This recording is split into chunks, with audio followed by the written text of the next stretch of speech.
Hello बच्चों, क्या हाल चाल। Hopefully all is well. अच्छा, हमने जो पीछे वीडियो करा था इंट्रोडक्शन टू सेट्स, ठीक है। तो अगला वीडियो करने से पहले तो आई थॉट कि एक नंबर सिस्टम पे छोटा सा वीडियो किया जाए, तो उसी को करने की मैं कोशिश कर रहा हूँ, ठीक है। अब ये क्यों करना है, क्योंकि अभी हमने देखा, बार बार आगे भी देखेंगे, हमें बहुत बार ना ये चीज़ें यूज़ होंगी, set of natural number, set of whole number, set of real numbers. खासकर रियल नंबर्स को लेके ही हमें आगे पढ़ना है। अब ये रियल नंबर क्या है, ये थोड़ा हमें नॉलेज होना ज़रूरी है। ये अच्छी तरह पता होगा तो क्वेश्चन भी बड़े आराम से हो जाएंगे, ठीक है। तो ये थोड़ा समझने की कोशिश करते हैं कि हमारा नंबर सिस्टम है क्या बेसिकली, ठीक है। तो नंबर सिस्टम को हम मेनली जो है दो पार्ट्स में डिवाइड करते हैं, ठीक है। एक तो आता है हमारा इमेजिनरी नंबर्स। ये वो नंबर्स हैं जो अभी हमें फ़िलहाल पढ़ना नहीं है, जब तक हमारा सेट्स का चैप्टर का कंसर्न है, ठीक है। ये हम पढ़ेंगे आगे, हमें चैप्टर है, शायद चैप्टर नंबर 3 है, कॉम्प्लेक्स नंबर, तो वहाँ जाके पढ़ेंगे, ठीक। फिलहाल हमारा जो फोकस रहेगा वो रियल नंबर्स पे। अभी रियल नंबर्स क्या है ये देखना है। मोटा मोटा अगर हम देखेंगे तो रियल नंबर जो है ये सेट है हमारा दो टाइप्स के नंबर्स का, रैशनल नंबर और इरेशनल नंबर्स का, ठीक। अब देखिए, अब ये जो फर्दर रैशनल नंबर है, इसके अंदर कौन कौन से नंबर आते हैं। रैशनल नंबर जो है इसके अंदर आते हैं इंटीजर्स, और इंटीजर्स के नीचे हमारा आएगा होल नंबर्स, और उसके नीचे और जाएंगे तो बेस में हमारा स्टार्ट आता है नेचुरल नंबर्स, ठीक। तो अब हम ये समझने की कोशिश करते हैं एक एक करके क्या है। तो यानी कि कुल मिला के जो हमारा रियल नंबर है ये क्या होगा, it will be combination of rational number और इरेशनल नंबर, दोनों मिलेंगे तो रियल नंबर बनेगा। और अब हमारा जो रैशनल नंबर है वो फर्दर किस में डिवाइड होता है, रैशनल नंबर के अंदर इंटीजर्स भी आएंगे और इंटीजर के अंदर होल नंबर और नेचुरल नंबर भी आएंगे। अब जब मैं बोल रहा हूँ रैशनल नंबर के अंदर इंटीजर, इसका मतलब ये सारा ग्रुप जो है इंटीजर्स, होल नंबर्स, नेचुरल, ये सारे रैशनल नंबर के अंदर आएंगे। इंटीजर के अंदर आएंगे होल नंबर्स और नेचुरल नंबर्स, ठीक है। ये ग्रुप भी इसी के अंदर आएगा और कुछ और नंबर। होल नंबर जो होगा वो तो होगा ही होगा, उसमें साथ में ये होंगे, ठीक है। तो ये एक सबसेट करके एक कंसेप्ट है जो हमने आगे पढ़ना है। फिलहाल हम इसको समझने की कोशिश करते हैं। तो हम स्टार्ट करते हैं नेचुरल नंबर्स। नेचुरल नंबर्स वो नंबर है set, it is set of those numbers, अगर हम सेट की बात में करें, डिनोटेड बाय n। तो ये हमारे वो नंबर्स हैं जो हम काउंटिंग में यूज करते हैं, जैसे 1 2 3 4, ये कहाँ तक चलेगा, इन्फिनिटी तक। क्योंकि अभी हमने देखा था कि सेट में कैसे एलिमेंट्स करते हैं, दो ब्रेसेस डाल दिए, कुछ एलिमेंट्स लिख लिए, 3 डॉट डाल दिए, इट शोज कि ये इन्फिनिटी तक जाएगा। अब मैं जब काउंटिंग की बात कर रहा हूं तो इसका ये मतलब है, हमें 1 2 3 लिया, मैंने 1.2 नहीं लिया, 1.256 नहीं लिया, 3.4 नहीं लिया। तो यानी कि इनके बीच में जो नंबर्स होंगे, और आपको मजे की बात बताऊं, 1 और 2 के बीच में इन्फिनिटली नंबर्स हैं, इनफाइनाइट नंबर ऑफ नंबर्स हैं, ठीक है। वो कैसे, अगर मैं आपको बोलूं, देखो 1.1 ये भी है इसके बीच में, 1.11 ये भी है, 1.100 1.111, जितने नंबर आप बना लो इतने इसके बीच में आ सकते हैं, किसी भी दो नेचुरल नंबर्स के बीच में, ठीक है। तो इसलिए हमें जो नेचुरल नंबर्स का सेट रहेगा वो ये वाले नंबर रहेंगे, 1 से स्टार्ट होगा और इन्फिनिट तक काउंटिंग वाले, ठीक। अब जब हम होल नंबर्स की बात करते हैं, जिसको मैं डिनोट करते हैं W से, तो ये मेरा कौन सा सेट होगा, नेचुरल नंबर्स है, लेकिन इसको साथ में मैंने 0 भी ऐड कर दिया, ठीक है, और इसको क्लोज कर दिया। 0 से लेकर इन्फिनिटी तक जितने भी नंबर्स होंगे काउंटिंग वाले, फिर से ये वाले 1, मतलब पॉइंट वाले नहीं लेना, कहने का ये मतलब है। तो वो मेरा होल नंबर का सेट बनेगा, डिनोटेड बाय W। अब देखिए, जब हम इंटीजर्स पढ़ेंगे, जिसको हम नॉर्मली Z से डिनोट करते हैं, अब उसमें क्या होगा, उसमें क्या रहेगा, ये नंबर तो रहेंगे 0 1 2 3, यहां तक तो इन्फिनिटी तक चली गया। पीछे भी हम नहीं जाएंगे, जो नेगेटिव नंबर्स होते हैं हमारे, -1 -2 -3 और यहाँ माइनस इन्फिनिटी तक, ठीक। तो ये मेरा आएगा इंटीजर का सेट। होपफुली ये समझ अच्छे से आ रहा हो। अब देखिए, अब क्या अगला जो मेरा है रैशनल नंबर्स। रैशनल नंबर में क्या आएगा, रैशनल नंबर की हम डेफिनेशन करते हैं, एक तो हम उसको डिनोट Q से करते हैं। हम बोलते हैं ये वो सारे नंबर्स हैं जिसको मैं P/Q की फॉर्म में लिखूं। अब दो कंडीशंस, एक तो Q 0 नहीं होना चाहिए, और जो ये P और जो Q होंगे, अब ये भी कोई नंबर्स होंगे, ये इसको होना पड़ेगा इंटीजर्स, ठीक है। तो ये मेरे इंटीजर्स हैं, ठीक है, तो अब मैं कैसे करूंगा इसको कैलकुलेट, ये कौन सा नंबर बनेगा मेरा, ये हम देखते हैं। ठीक है, यानी कि मेरा 4/3, ऑब्वियसली ये भी एक इंटीजर है, 3 भी इंटीजर है, और ये नीचे 0 भी नहीं है, तो ये मेरा एक नेचुरल नंबर होगा। 7/8 ये भी मेरा नेचुरल नंबर है।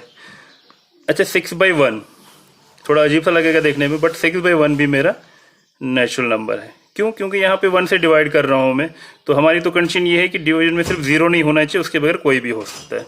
यहीं पे हमें कंसेप्ट क्लियर हो जाता है कि हमारा कोई भी नंबर हो, क्योंकि मेरा पी और क्यू इंटीजर है, अब मैं कोई भी लिख लीजिए, मैंने -2/-3 ये मेरा रैशनल नंबर है। अब कोई भी नंबर मान लीजिए मैं लेके चलता हूँ, मेरे पास एक नंबर है, एक नेचुरल नंबर ले लेता हूँ 6, तो उसको मैं 6/1 कर सकता हूँ, यानी कि मेरा हर कोई नेचुरल नंबर जो है वो ऑटोमेटिकली क्या बन गया, एक रैशनल नंबर। अब मैं एक होल नंबर ले लेता हूँ 0, तो 0 को डिवाइड बाई 1 करूंगा, वो तो 0 ही होता है, लेकिन 0/1 जब फॉर्म में आ गया तो ये मेरा किसको बिलोंग करेगा, क्यू को, है कि नहीं। यानी कि मेरा नेचुरल नंबर कोई भी होगा, इंडायरेक्टली कहने का ये मतलब होगा वो हमेशा ऑटोमेटिकली क्यू के अंडर आएगा। अब कोई भी एग्जांपल ले लीजिए, मैंने 9, 8, 7 एक नेचुरल नंबर, इसको डिवाइड 1 कर दिया, बना दिया इसको रैशनल नंबर। ठीक है, उसके बाद मैंने होल नंबर देखा 0 इंक्लूड करके, तो वो तो ऑटोमेटिकली आ गया रैशनल नंबर। उसके बाद मेरा कोई भी इंटीजर है, मान लीजिए -2, 1, 3 है, इसको डिवाइड 1 किया तो ये भी मेरा ऑटोमेटिकली क्या बन गया, रैशनल नंबर। ठीक है, तो ये हमें पता चला, तो रैशनल नंबर के अंदर हमारे सारे नंबर आ गए, नेचुरल नंबर भी उसी का एक ग्रुप है, होल नंबर भी आ गया मेरा उसी के अंदर, उसके बाद मेरा इंटीजर भी आ गया।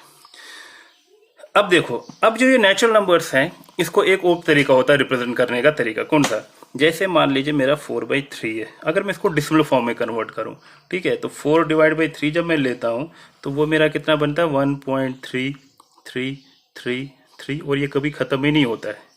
ठीक है, जैसे मैंने 2/3 ले लिया, 2/3 अगर मैं ले लेता हूँ, वो मेरा कितना बनता है डिसिमल फॉर्म में, 0.66666, और ये खत्म ही नहीं होता है।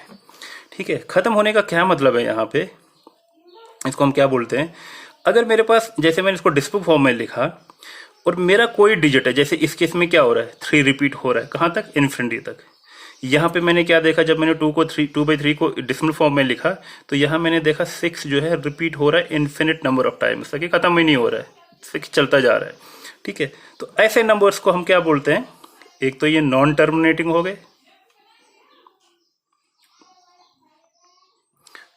एंड रिपीटिंग है। ये आपने एक चीज देखी, इसमें कोई एक सा डिजिट जो है रिपीट हो रहा है, जैसे इस केस में 3 हो रहा है, इस केस में 6 हो रहा है, या मैं मान लीजिए कोई नंबर एक, उसका मैं फॉर्म शॉर्टकट में लिख दूं, जब डेसिमल फॉर्म में कोई 3 4 7, फिर 3 4 7, 3 4 7, 3 4 7, 3 4 7, और ये कंटिन्यूस चल रहा है। तो इस केस में मैंने क्या देखा, यहाँ 3 डिजिट्स हैं जो रिपीट कर रहे हैं, 3 4 7 के बाद फिर से 3 4 7, 3 4 7। तो ऐसे नंबर्स को क्या बोलते हैं हम, नॉन टर्मिनेटिंग एंड रिपीटिंग या रिकरिंग भी बोलते हैं इनको, क्योंकि इसमें क्या हो रहा है, कुछ डिजिट्स हैं, चाहे वो 1 हो, 2 हो, 3 हो, 4 हो, 5, कुछ भी नंबर हो सकता है, वो अपने आप को रिपीट कर रहे हैं कुछ देर के बाद। तो ऐसे नंबर्स भी हमारे क्या आते हैं, रैशनल नंबर्स ही आ गए। यानी कि अगर हमें कभी इस फॉर्म में नंबर दिया हो और हमें ये चीज पता चल रही है कि एक तो भैया नॉन टर्मिनेटिंग भी हो रहा है, नॉन रिपीट और रिपीट भी हो रहा है, तो वो मेरा क्या है, वो भी रैशनल नंबर्स के अंडर आता है। हाँ, अब दूसरा नंबर है, मान लो जो 1/4 लिखा, 1/4 तो मेरा कितना आ गया, 0.25, ये तो है ही है रैशनल नंबर। ये एक तो टर्मिनेटिंग भी है और ये नॉन रिपीटिंग भी है। टर्मिनेटिंग भी हो और नॉन रिपीटिंग भी हो, वो तो है ही है मेरा रैशनल नंबर, इस चीज का ध्यान रखना है। तो कुल मिला के रैशनल नंबर्स में वो सारे नंबर्स आगे p/q फॉर्म है। दूसरा, अगर हमें कभी डिसिमल फॉर्म में दिया हो तो वो सारे नंबर जो नॉन टर्मिनेटिंग है, यानी कि खत्म ही नहीं हो रहे हैं, और दूसरा रिपीट हो रहे हैं, तो वो सारे नंबर भी हमारे किस में आते हैं, रैशनल नंबर के सेट में आते हैं। अब सवाल उठता है, मेरे पास कोई एक नंबर है, मान लीजिए मैं √2 लिखता हूं, ये भी तो एक नंबर है।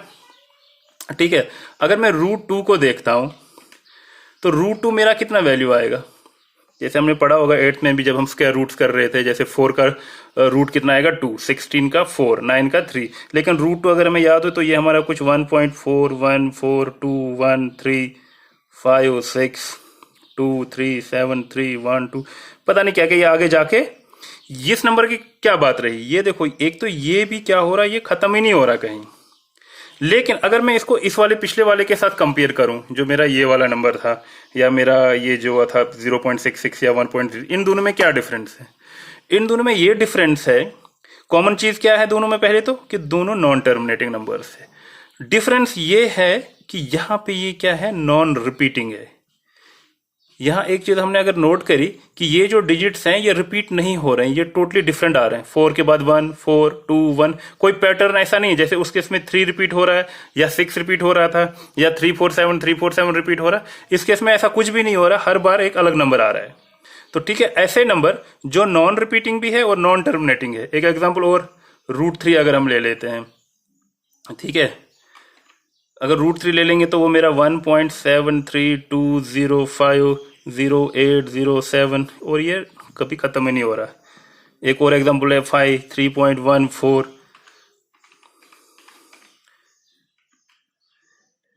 आपका 31428571428579183 जो भी है। ये नंबर भी आपका पाई भी जो इसमें क्या हो रहा है आप अगर नोट करेंगे ना, ये आपको इनडिफरेंट चलता रहेगा, कभी खत्म ही नहीं होगा। और ये जो इसका जो पैटर्न बनना है वो कोई रिपीटिशन नहीं हो रहा है, उसमें टोटली डिफरेंट आ रहा है। तो वो नंबर, ऐसे सारे नंबर जो नॉन रिपीटिंग भी है और नॉन टर्मिनेटिंग है, उन्हीं नंबर्स को नाम दिया गया इर्रेशनल नंबर्स। ठीक है, अगर हम कुल मिला के स्टार्ट में देखें, हमने क्या कहा था? हमने कहा था जो रियल नंबर्स हैं ये कॉम्बिनेशन किसका है? Rational numbers plus irrational numbers. ठीक है, तो ये चीज हमें पता चल गई कि यानी कि हमारे पास नंबर लाइन में कोई भी नंबर अगर होगा, इमेजिनरी नंबर्स की भी बात नहीं कर रहे हैं, रियल नंबर्स में जितने भी नंबर्स होंगे या तो वो रैशनल होगा नहीं तो इर्रेशनल होगा। तो यानी कि कोई भी नंबर अगर हम एक नंबर लाइन के हिसाब से अगर देखें, ये मेरा 0 1 2, ये यहाँ से इन्फिनिटी, ये -1 -2 -2.3 3 माइनस, और यहाँ से भी है माइनस इन्फिनिटी। तो यानी कि सारे में अगर कोई भी नंबर देखेंगे ना वो हमेशा एक रियल नंबर ही होगा। क्यों? कोई भी नंबर अगर वो 1 होगा तो ये तो रैशनल है, 1.2 है अगेन रैशनल है। तो मेरा 1.4 1 4 2 1 3 5 6 कोई नंबर होगा 1 और 2 के बीच में ऐसा है जो ये खत्म ही नहीं हो रहा, तो ओब्वियसली वो इरेशनल में आ गया। ठीक है, तो यानी कि अगर हम रैशनल और इरेशनल दोनों मिलकर देखें, यहाँ कोई नंबर बचेगा ही नहीं, सारे नंबर इसी के बीच में आने वाले हमारे। ठीक है, तो फिर कुल मिला के अब हमें क्या पता चला? जो सेट ऑफ रियल नंबर है जिसको हम आर से डिनोट करते हैं, वो मेरे माइनस इन्फिनिटी से लेके प्लस इन्फिनिटी तक जितने भी नंबर्स हैं वो सारे होंगे। और जिसको हम अगर हम ऐसे देखेंगे ना तो एक इंटरवल बोलेंगे, इसको बोलते हैं ओपन इंटरवल। जब मैं ब्रैकेट ऐसे डाल देता हूँ इट मीन्स ओपन इंटरवल। अब जब इन्फिनिटी करते हैं ना तो हम हमेशा ओपन इंटरवल डालते हैं, क्योंकि हमें एग्जैक्टली इन्फिनिटी तो पता ही नहीं कौन सा नंबर होगा। ठीक है, तो फिर इसलिए मेरा जो set of natural number real numbers है, ये मेरे माइनस इन्फिनिटी प्लस इन्फिनिटी कोई भी नंबर होगा वो हमेशा रियल होगा। ठीक है, और दूसरे हिसाब से देखें तो इसमें ये होगा मेरा या तो होगा मेरा रैशनल नंबर या नहीं तो इरेशनल नंबर। अच्छा, इरेशनल नंबर को हम टी से डिनोट करते हैं। ठीक है, और रैशनल नंबर में मेरे पास क्या क्या आ गया? इंटीजर्स आ गए, उसके बाद मेरा होल नंबर्स आ गए और नेचुरल नंबर्स आ गए। ठीक, तो ये अब हम एकदम पता से चल जाना चाहिए आगे से, जब हम आगे क्वेश्चंस करेंगे। जब मैं रियल नंबर्स की बात करता हूँ तो वो कौन से नंबर आ गए, अगर मैं नेचुरल नंबर की बात कर रहा हूँ तो वो कौन से नंबर हैं, होल नंबर्स की बात करता हूँ तो कौन से नंबर हैं, इरेशनल की बात करता हूँ तो वो कौन से नंबर्स हैं। होपफुली ये चीज़ समझ आ गई, तो इसके बाद हम नेक्स्ट वीडियो में आगे सेट्स पढ़ेंगे। Okay ji, thank you.